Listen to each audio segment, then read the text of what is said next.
నమస్కారం. ఈ మధ్య పాత బస్తీలో ఒక సంఘటన చూసాం.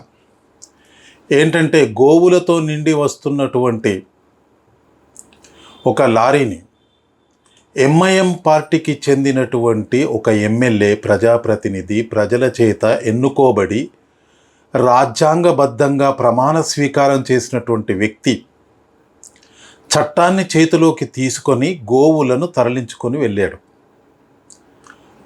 ఇక్కడ మనం గమనించాల్సింది, అతడు ప్రజాస్వామ్యాన్ని అపహాస్యం చేసినట్ట కాదా?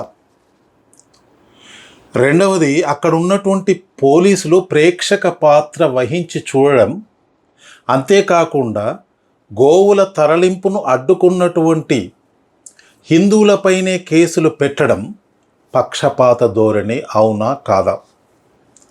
అంటే ఇక్కడ ఏం జరుగుతుందంటే, ఎవడి దగ్గర మందబలం ఉంటుందో, ఎవడి దగ్గర అధికార పార్టీతో సత్సంబంధాలు కలిగి ఉంటారో అలాంటి వాళ్ళు ఏమి చేసినా చెల్లుతుంది. ఇది ప్రజాస్వామ్యం ఎలా అవుతుంది? రజాకారుల రాజ్యం యొక్క కొనసాగింపు ఇంకా జరుగుతుందని మనం భావించాల్సినటువంటి అవసరం ఉంది. దీన్ని ఎదుర్కోవాలంటే రాజ్యాంగంలో సమూలమైన మార్పులు రావాలి, పోలీస్ వ్యవస్థలో సమూలమైన మార్పులు రావాలి, ప్రజాస్వామ్యబద్ధంగా ఎన్నికైనటువంటి ప్రజాప్రతినిధులను ప్రజా కోర్టులకు ఈడ్చి శిక్షించేటువంటి అధికారం ప్రజలకు రావాలి. ప్రజల్లో చైతన్యం రావాలి. హిందువులలో పొసెసివ్నెస్, నాది, నా దేశం, నా ధర్మం అనేటువంటి భావన ప్రతి హృదయంలో జనించినాడే ఇది సాధ్యమవుతుంది.